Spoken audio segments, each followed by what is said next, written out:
Mata publik ini tertuju pada institusi yang katanya akan direformasi, apalagi kalau bukan Polri.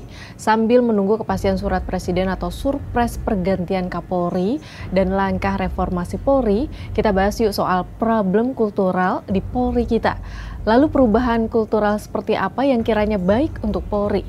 Dalam artikel di Kompas.id 14 September 2025, peneliti Departemen Politik dan Perubahan Sosial Center for Strategic and International Studies atau CSIS Niki Fahrizal menjelaskan, masalah kultural di kepolisian saat ini mencakup kekerasan, korupsi, serta penyalahgunaan wewenang.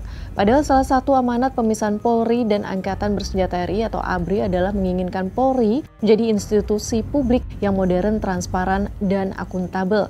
Kekerasan, korupsi, dan penyalahgunaan wewenang ini muncul di permukaan dan menjadi rentetan kasus pelanggaran yang melibatkan polisi.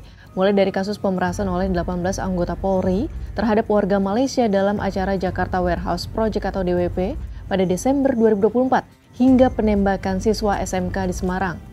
Deretan kasus tersebut menambah panjang catatan kelam Polri setelah tragedi Kanjuruhan, kasus pembunuhan berencana yang melibatkan Ferdi Sambo, serta kasus narkoba yang menjerat Teddy Minahasa. Terbaru ada insiden unjuk rasa besar di Jakarta dan sejumlah kota pada akhir Agustus hingga awal September 2025 yang berujung bentrokan antara polisi dan masyarakat.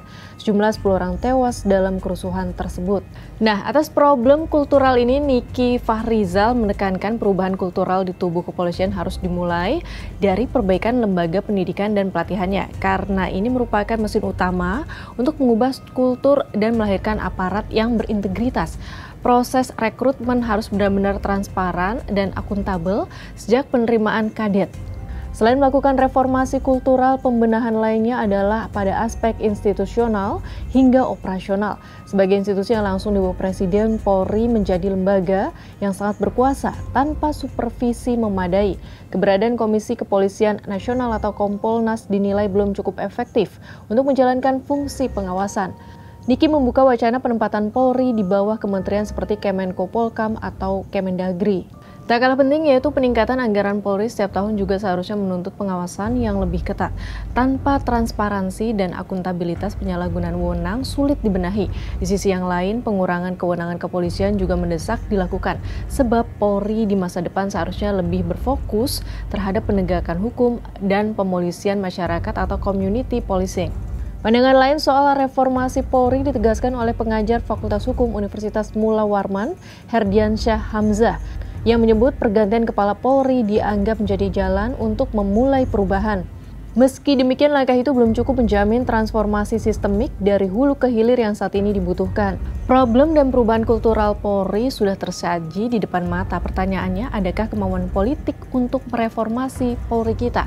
Koordinator Fungsi Direktorat Kebijakan Publik, Hukum, dan Keamanan Badan Riset dan Inovasi Nasional atau BRIN, Sarah Nuraini Siregar menyebut, jauh sebelum saat ini, jumlah kajian komprehensif dari berbagai lembaga menghasilkan tumpukan rekomendasi strategis hingga teknis untuk mereformasi Polri. Namun dokumen-dokumen tersebut tak lebih dari sekadar buku manual yang belum dijalankan secara konsisten. Sarah melihat gagasan pembentukan tim khusus reformasi Polri kerap kali muncul ke permukaan saja.